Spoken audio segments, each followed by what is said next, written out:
ఓం సాయిరామ్. శ్రీ సచ్చిదానంద సమర్థ సద్గురు సాయినాథ్ మహారాజుకి జై. మన సాయి కుటుంబ సభ్యులందరికీ నమస్కారం అండి. ఎలా ఉన్నారు, ఏం చేస్తున్నారు? మీ అందరూ సంతోషంగా, క్షేమంగా, ఆరోగ్యంగా ఉండాలని, సాయినాథుని యొక్క ఆశీస్సులు మనపై ఎప్పుడూ ఉండాలని మనస్ఫూర్తిగా ఆ సాయిని వేడుకుంటూ ఈరోజు వీడియోని మొదలు పెడుతున్నాను. ఇక ఈరోజు బాబాగారి సందేశం ఏమిటి అంటే, ఎన్నో రోజుల నీ నిరీక్షణ ఈరోజు ఫలించబోతోంది. ఈ సాయి మాటలను అశ్రద్ధగా ఉంచకుండా ఒక్కసారి తనివి తీరా ఆలకించి నీ మనసును ప్రశాంతంగా ఉంచుకునేందుకు ప్రయత్నం చేయి అంటున్నారు బాబాగారు. మరి ఈ సందేశంలో ఉన్నటువంటి పరమార్థం ఏమిటో తప్పకుండా తెలుసుకుందామండి. అంతకన్నా ముందు మన ఛానల్ ఎవరైనా కొత్తగా చూస్తున్నట్లయితే ఛానల్ను సబ్స్క్రైబ్ చేసుకొని వీడియో కనుక నచ్చినట్లయితే లైక్ చేయడం మాత్రం మర్చిపోకండి ఫ్రెండ్స్. బాబాగారి సందేశం గురించి తెలుసుకుందాం. ఎన్నో రోజులు, అలాగే ఎన్నో నెలలు, ఎన్నో సంవత్సరాల పాటు నుండి నీ నిరీక్షణ నెరవేరడం లేదని ఎంతో నిరుత్సాహంతో ఉన్నావు. నాపై ఎంతో అలకతో ఉన్నావు. కాబట్టి ఈరోజు నీ నిరీక్షణ ఫలించబోతుంది. ఈ సాయి మాటలను ఒక్కసారి తనివి తీరా ఆలకించి నీ మనసును ప్రశాంతంగా ఉంచుకో. నువ్వు నమ్మకంగా, సిద్ధంగా ఉన్నావా? అయితే తప్పకుండా నువ్వు ఊహించని రీతిలో నీ గమ్యానికి నిన్ను చేరవేయబోతున్నాను. నువ్వు చేయవలసిందల్లా పూర్తిగా శరణాగతి అవడమే. అంతకు మించి నువ్వేమీ చేయనవసరం లేదు. నువ్వు చేసే పనిలో అశ్రద్ధ చూపకుండా పనిని దైవంగా భావిస్తూ ప్రతినిత్యం మీకు ఎదురుగా నిలుచున్నటువంటి సమస్యలను గుర్తు తెచ్చుకుంటూ విశ్రాంతి అనేది లేకుండా ఎన్నో సంవత్సరాల పాటు శ్రమించావు. మరైతే నువ్వు అనుకున్న లక్ష్యాన్ని నువ్వు చేరుకోకముందే మధ్యలోనే దాని మీద అశ్రద్ధ చూపుతూ విశ్రాంతి తీసుకుంటూ అనవసరమైనటువంటి కాలయాపనలు చేస్తూ ఉన్నావు.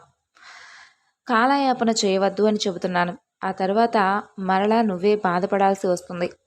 అది కూడా ఎందుకో తెలుసా? అయ్యో, ఆ రోజు నేను నా దృష్టి అంతా నా లక్ష్యంపై కనుక పెట్టి ఉంటే ఈరోజు నేను అనుకున్న స్థాయికి నేను చేరుకునేవాడిని కదా. ఈరోజు నన్ను ఎవ్వరూ వేలెత్తి చూపేటటువంటి అవకాశం వారికి నేను అసలు ఇచ్చి ఉండేవాడినే కాదు అనుకుంటూ మరలా నువ్వే దుఃఖించాల్సి వస్తుంది. కాబట్టే ముందే చెబుతున్నాను, ఉన్న సమయాన్ని నువ్వు సద్వినియోగం చేసుకో. వచ్చిన అవకాశం మరలా మరలా నీకు రాదు. కాబట్టే వచ్చినప్పుడే ఆ అదృష్టాన్ని నువ్వు తప్పకుండా పొందే తీరాలి. ఈ మధ్యలో నీ దృష్టి అంతా కాలయాపన చేయడంలోనే మిగిలిపోతున్నావు. నువ్వేమీ చేయకుండా నీకు నా సహకారం లభించాలి అంటే ఎలా చెప్పు? అది మాత్రం అస్సలు జరగని పని. దేనికైనా సరే ముందు నువ్వు సిద్ధంగా ఉండాలి కదా. నీ వెనుక తోడుగా నేను ఎప్పుడూ నిన్ను నడిపిస్తూ ఉంటాను. అంతేకాని గాలిలో దీపం ఉంచి అంతా భారం నీదే బాబా అంటే అది ఎంతవరకు సమంజసమో నువ్వే చెప్పు. నువ్వు అడిగింది న్యాయవంతమైనదే, అలాగే అది నీకు, నీ కుటుంబానికి మంచి చేసేదే, ఎవరికి ఎలాంటి హాని లేకుండా ఉండేది. అంత గొప్ప లక్ష్యం నీది. అందుకు నా సహకారం ఎందుకు నీకు ఉండదు అని అనుకుంటున్నావు? నా సహకారమే కాదు, సకల దేవతల యొక్క సహకారం నీకు తోడుగా ఉంటుంది. నీకు నేను చెప్పాలి అనుకుంటుంది ఒక్కటే, వృధాగా సమయాన్ని గడిపేస్తున్నావు. నీ ఆలోచనలన్నీ తప్పుగా, వ్యతిరేకంగా ఉంటున్నాయి. కాబట్టే తప్పుగా అంటే నువ్వేమీ తప్పుడు పనులు చేస్తున్నావని అర్థం కాదు. నువ్వు అనుకున్న లక్ష్యంపై అన్ని వ్యతిరేక ఆలోచనలతో మధ్యలోనే నువ్వు ముగించేసేందుకు నువ్వు ప్రయత్నిస్తూ ఉన్నావు. ఒకసారి గుర్తు చేసుకో, నువ్వు అనుకుంటున్నది ఎప్పటికైనా విజయం సాధిస్తాను అనేది అసలు నీలో ఉందా? నేనేంటి, నా శక్తి ఏమిటి, నేను అనుకుంటే సరిపోతుందా, అది జరగాలి అంటే మాటలా?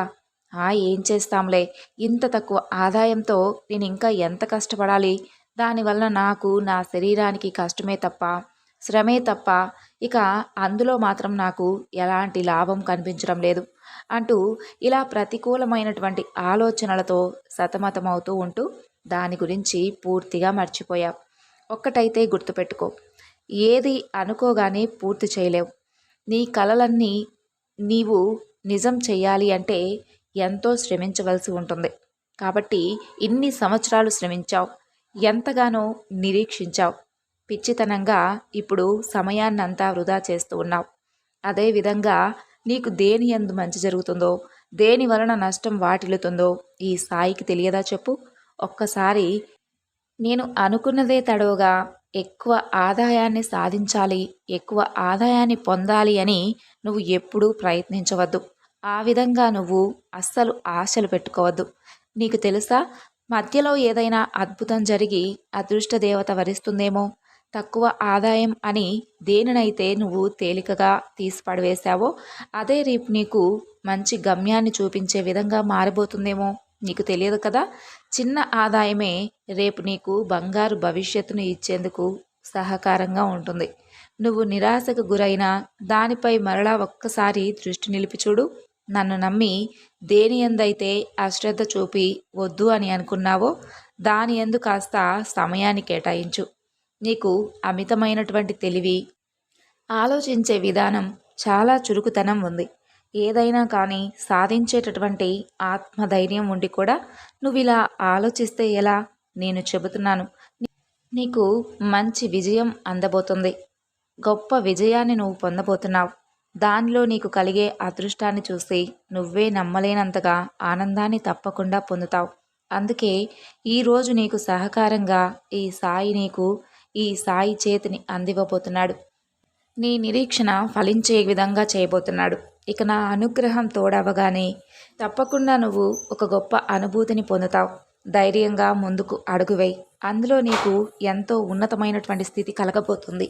నీకు నేను మాటిస్తున్నాను, ఈ సాయిని నమ్ము. నీకు ఉన్నత స్థితి కలుగుతుంది. అదృష్టాన్ని నీకు పరిచయం చేస్తాను.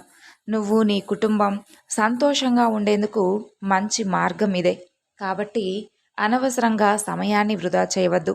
సంతోషంగా కాలం గడిపేందుకు కాస్త శ్రమించవలసినటువంటి అవసరం ఎంతో ఉంది. కాబట్టే శ్రమించు. ఎన్నో రోజుల నుండి, ఎన్నో సంవత్సరాల నుండి శ్రమించి చివరికి అందులో విజయాన్ని పొందేటటువంటి సమయంలో నువ్విలా నిరుత్సాహపడిపోతే ఎలా చెప్పు? కాబట్టి ధైర్యంగా అడుగులు ముందుకు వేయి. ఈ సాయి అనుగ్రహం సదా నిన్ను నడిపిస్తూనే ఉంటుంది. సంతోషంగా ఉండు. సో విన్నారు కదండి ఈరోజు బాబాగారి సందేశం. బాబాగారు చెప్పేటటువంటి ప్రతి సందేశంలో మన కోసం బాబా ఏదో ఒకటి చెప్పేటటువంటి ప్రయత్నం చేస్తున్నాడు అనే అనుభూతి మనకైతే కలుగుతుంది. ఆ విధంగా బాబాగారు మనల్ని మోటివేట్ చేస్తూ మనకు కావాల్సినటువంటి ప్రతి మాటను ఇలా సందేశం ద్వారా ఏదో ఒక విధంగా మనల్ని ధైర్యపరిచేందుకు ప్రయత్నిస్తూ ఉంటున్నారని నాకైతే అనిపిస్తూ ఉంటుంది. సో బాబాగారి సందేశాలు మీ అందరికీ కూడా ఒక మంచి అనుభూతిని కలిగిస్తున్నాయని చెప్పి నేను అనుకుంటున్నాను. కాబట్టి ఎన్ని సమస్యలు ఉన్నా, ఎన్ని కష్టాల్లో ఉన్నా సరే ధైర్యంగా ఉండి బాబాగారి పాదాలను ఆశ్రయించిన వారికి ఆయన ఎప్పుడూ ఏదో ఒక మార్గాన్ని చూపించేందుకు ప్రయత్నిస్తూనే ఉంటారే తప్ప మనల్ని మాత్రం నిరుత్సాహపరచరు. సో ఈ వీడియో మీ అందరికీ నచ్చింది అనుకుంటున్నాను. నచ్చితే తప్పకుండా మరికొంతమందికి షేర్ చేయండి. మరొక చక్కని బాబాగారి సందేశంతో మరలా రేపటి వీడియోలో కలుసుకుందాం. అంతవరకు నమస్కారం. ఓం సాయిరామ్. సర్వే జనా సుఖినో భవంతు.